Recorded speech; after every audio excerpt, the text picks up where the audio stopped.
Šioje studijų programoje išskirčiau pagrindinės savybės, tai yra kruopštumas, atidumas, kaip ne kaip to tikslumo reikia. Tačiau be abejonės, jeigu mes norim būti inovacijų lyderiais, tai pats yra be galo svarbus ir kūrybingumas, kaip tu prieisi prie problemos.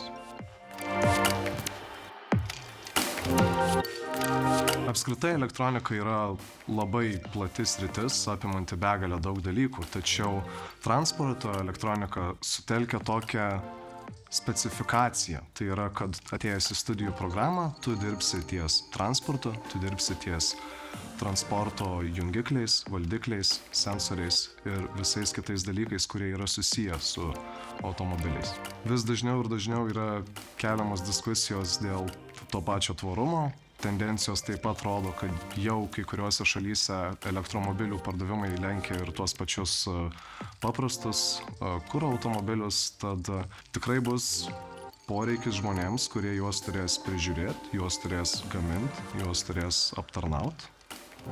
Tad ateitis priklauso elektronikams.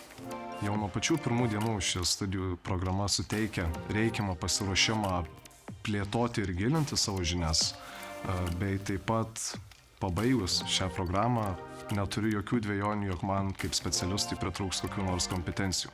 Negana to, universitetas taip pat paruošia tave būti ne tik paprastų darbuotojų, ekspertų ar specialistų, tačiau suteikia pilną žinių ir kompetencijų, jog tu galėtum ir įsteigti savo verslą ir būti tuo lyderiaujančiu pokyčiu.